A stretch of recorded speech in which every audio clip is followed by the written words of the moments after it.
Jaja Soze, broken trust. Soul means. Yo, what's good? Mixtape Madness, you know we're here.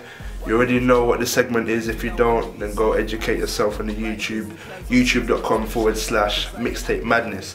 Now the person I'm interviewing today, boy, I had to get prepared when they told me. This is a true legend. Not even a legend in the making, a legend in the UK industry. The person, I'm not even going to introduce him, innit? I'm not even going to say his name. I'm just going to tell you to move the camera to this guy, please, and then move it back to me. Just move the camera, please. See this guy, Jaja Soze, yeah? He turned one of the longest running street movements into a whole label. They go by the name of PDC. Just Google PDC, so much will come up. Some of the artists that came under this guy have turned on and done ridiculous things, winning major awards. Last year in the OMAs, he picked up an Outstanding Achievement Award to the mixtape culture for the whole PDC movement, and right now it's just an honour to be here with you, brother. I'm not gonna lie, Jaja Soze. So are you ready for the hot seat madness? You sure, yeah? Cause guns banging and killers, that shit ain't schooling me. And the imam in the mosque said he hates my guts, cause I always mention Allah, Akis think I'm nuts. Firstly, before we get into any questions about the music, I want to talk about PDC. Because PDC was a big part of the UK, you know, not only on the streets, obviously musically as well, but if it wasn't for PDC, I don't think a lot of these rappers would actually understand, you know, what the actual hood music was about and underground mixtape culture.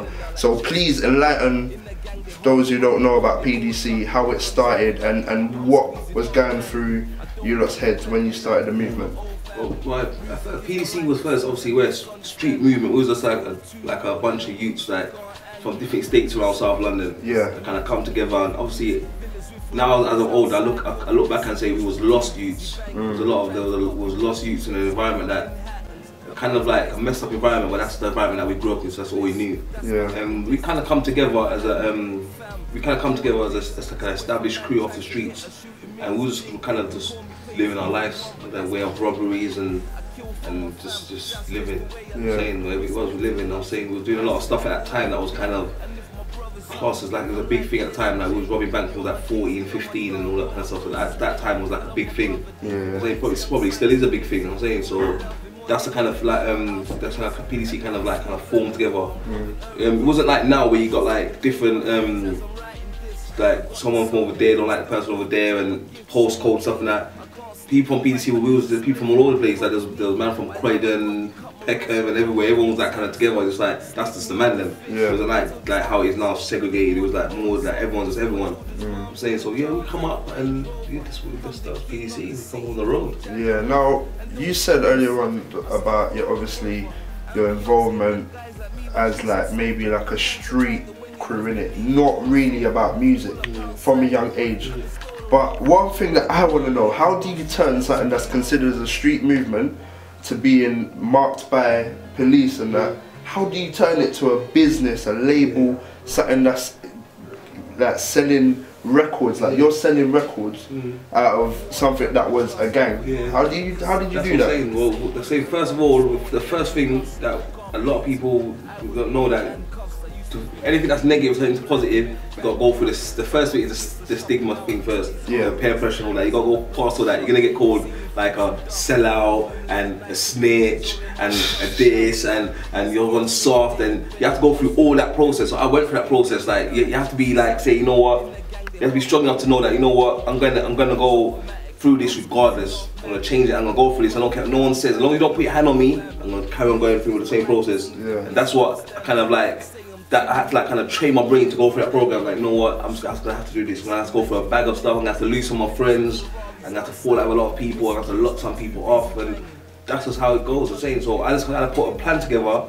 I was sitting in prison one time and I was looking at everyone. I was on a wing. I was looking at everyone in the association. I was thinking, right, there was big grown men there, like my dad's age and like older. Like I was looking at them, I'm thinking, I don't want to be like you. I don't want to be like that. I don't want to be old and be like you lot. Like you lot's kids are my age now, and you lot are just in jail. Like I'm saying, nah, I can't roll it. I don't want this like this pattern to continue. So I'm thinking, well, First I was thinking, how come we're like this? How come there's grown men like in our black community that's just all enjoy like this? How come there's no other way? How come there's no like, I don't see no millionaire drug dealers, no millionaire bangers and that. So I'm thinking, nah, we're doing something wrong here. Something's wrong, like this the whole setup is mad. Like, and I started thinking like for long, like, wow, what we doing wrong? I say, you know what, we have to break the cycle. That's the only way we're gonna move forward, is we break this cycle. We're living in a cycle. Yeah. So I started clocking and saying, you know what, this cycle is dangerous. Like, it's like, go from like get kicked out of school, probably smoke some drugs, start robbing, breed up some chicks, have like 20 baby mothers, and just go back to prison, and it's like you just carry on going through it. You end up outside the bookies in Brookston or Peckham or somewhere, you just end up like a bum. I'm saying, what, we gotta change this. The only way we gotta change this is to build a platform of business, a different structure where there's growth involved in it, and we're giving people opportunities to build as well. So I was saying, well, I can't do that. I'm saying, well, you know what, the only thing I can do that with, the only thing that I've got now that I can use is PDC. So the only thing I've got around me of any sort is PDC. So that's saying, well, no, how can I change this to be more beneficial to us? And then I started telling people, like, you know what, I'm gonna change PDC into a business. Like, you mad? You can't change PDC into a business. You're mad, man. Like, you lot are nuts. Like, you lot are people scared of you lot. Like, you can't change it into a business. The police are gonna lock you lot off. I'm saying, nah, we can do it. I can do it. I can use the same name. Like, everyone's saying, no, at least change the name. I'm saying, nah, that's the whole point of it. I'm keeping the name to show people as an example. I'm saying, like, you can turn something negative into something positive. You can. Exactly. So I said, you know what, for me to do that, I have to keep PDC name. The name was negative. Like, everyone was scared of it. The police was on us hard. So I said, you know what, the only way for us to do this on a scale where we're gonna get respect is to keep the name. I'm saying, I'm gonna go for a lot of grief, but I gotta keep the name. And then that's where the idea came from, to change it to a business. Yeah, but even up to now, are the police or the authorities still not trying to blackball the situation? Yeah. Have you got a way around that? No, what is the more I build, the more it makes it harder for them. Yeah. Saying the more I build and the more progressive it is. Is why a lot of especially young black business collapses, because there's always a negative to it. And the negative brings them down. Yeah. So I've made sure they know what, I'm not putting no negative into this one. It's just gonna be positive. So you can't. There's no avenue to come to and try and crack what we're doing. I'm saying, and that's the avenue that kind of like I've been establishing. So it's just a straight business. I'm saying everything we're doing. Yeah. I left the streets to get wealthy. They calling me a nerd. I'm on TV, saw me snitch. Holly Street's absurd. Say that to my face. I dare you test my word. Don't gas, I remember, most of you were nerds. So Jaja, you're not only a businessman, yeah? You've obviously got your music thing going on as a rapper. Like, for those who don't know, you're an artist. You put out mixtapes not only on the PDC, but as yourself, innit? You've inspired a lot of these rappers of today, for those who don't know. But one thing that I've been hearing, in fact I've heard myself on the Black Empire tune.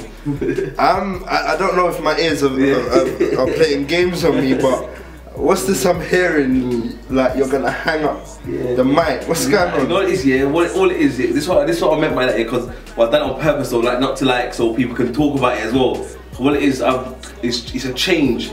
So when I said that, I said, right, I'm gonna bury my pad and pen.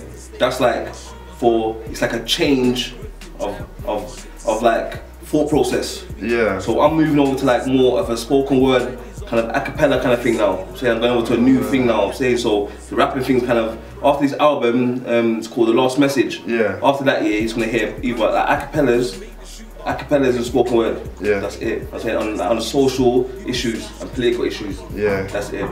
So you're probably gonna get deep into it. Yeah, on anything on a serious kind of. I'm always been like a revolutionary kind of thing. Yeah. That's my kind of whole thing. I'm an activist. For years they've been deceiving us, trying to create division, then wiped out our history and gave us phony religion.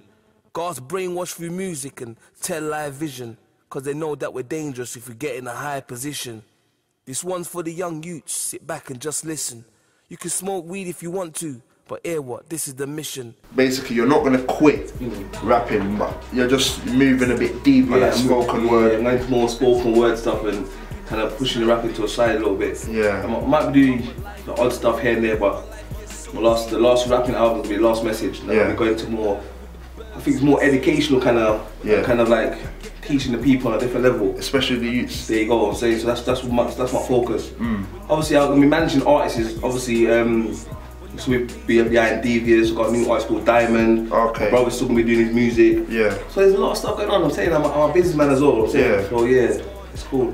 Now that you speak about managing artists, one thing I've always wanted to know as a critic, what would be your next move taking on artists wise? Like, if there was at least, let's say, 1 or 2 artists in the scene right now, yeah, that you would say, boom, join PDC, could you be able to name me at least 2?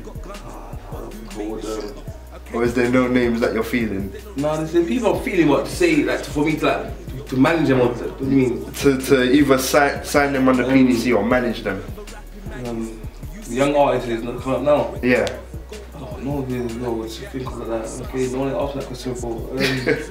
We like to touch them issues, you know what I mean? Who it'd probably be like someone, even the ones that I've grown up, like I've been around, have been around me as growing up. I'm saying like you got like Odd Ads and Shallow, them lot, Political Peaks. There's a couple of them that I would like.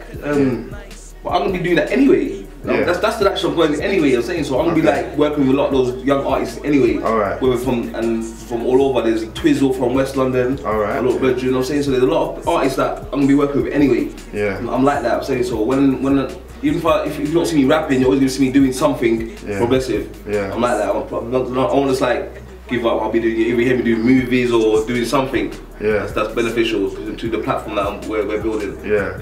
And another thing, one thing I've always wanted to know, because I used to hear some of your stuff and you used to touch on gimmicky MCs and MCs that are not really got a message. Now, I want to know personally, how do you feel about certain like MCs that just doing it just for the money, don't have a message, like kind of gimmicky MCs as you would call them? You know what it is, I believe there's loads of different types of MC and lots of people, and everyone is each their own. But what it is, it's actual scene I have a big problem with as well. Because they're supposed to be creating a balance, whereas you're promoting people that's got a message and the people that are talking shit at the same time. So there's a balance. So some people have the choice. Like right now, not giving people a choice though. Everyone's talking shit and you're promoting them. So you don't. That's not fair. I'm saying that's not fair. Everything should have a balance in life. Like, the kids should be able to look and say, well, I'm gonna listen. I want to go down that road. You get me? And some say, oh, no, I don't go down that road. But right now, there's one road, and you just got to walk down this road, and just listen to pop and all that shit. And that's where I say, well, I know what. And a lot of the MCs are not talking about it. It's like everyone's just cool. I'm saying so. You get people that's not like myself. Like I don't strive to be on the telly. I'm saying that I'd rather have money to look after my family. I'm saying, but then you got the other people that don't care about their family and just want to be on telly. They don't care about money or nothing. They just want to be on the telly. Like if they're on the telly, they are famous. I'm on the telly. That's it. They don't care if they got no money. I'm on the TV. My Twitter's popping off. I've got a YouTube video. I'm the man. That's what some people. That's what the majority of people are doing now. Whereas I'm trying to say, well, you know what? That's like a false. That's like a lie you're showing to people. A lot of kids, because the kids think that you're doing stuff, but actually you're broke. But actually you're struggling, but you're showing like you got cars and all that. It's a lie. So that's the only problem I got with the scene. So artists can make like cartoony music and they build the tracks and all that, and say you can do that. But if the scene, there should be also be a balance with people that are sending messages out there. That's just what I believe. Fam, that's real talks, you know. But you know what, I know, Jaja, you got a busy schedule, but I got to thank you personally. Also, what's coming up next? Tell the people then. Loads of stuff next. We've got like a new magazine that's coming out called Hip Hop Nation 28. We've got a Hip Hop Nation event that's going to be around the UK. I got a film working on, a small documentaries called Lesson Learned. Yeah, a lot of stuff. We're working with UK, I was stood on that. And I got my own show coming out soon, Jaja Soze Show. I'm saying that's gonna be on Sky. Man. So we've got a lot of stuff popping up. So you're just taking over. I'm trying to create platforms for everyone else as well, so we've got something to eat from. So what is light work to you? You're just looking all relaxed, like calm. Some people would have been excited, the journey doesn't finish for me. Like but a lot of stuff. I'm trying. My end result is I want to try and build schools in it, like Africa and third world countries. I'm saying so, like my journey, those things are not even nothing. That's why I don't get excited for them, because that's not nothing. That's what some, like, I had to go this way to get to where I want to go. I'm saying, so yeah, my end journey is more productive. I want to build schools and things like in the long run. Yeah. That's my journey. So when I built a school, you see me jumping for joy. Yeah. So I know that raw. I can. Out of that school, there's hundreds of kids coming out there with education, and that's when I'll jump for joy. Yeah. Yeah, I'm saying, so that's kind of level I'm on right now. That's deep. That's what we're looking for. But you know what, Jaja? Say for coming, say for doing this thing. Obviously, mixtapemadness.co.uk. I hope you learn a lot, because Jaja Soze has opened doors for many artists in the UK, and he's a legend. So please look up Jaja Soze. I'm sure you can Google PDC and find out about Madness. Big up everyone that's made this interview happen. The big man himself, Jaja Soze. Mixtapemadness.co.uk. Hot Seat Madness done. Peace. Listen up close for those kids that boast. You rape killers or prisons where they cry the most. You think out here's gay? Say that when you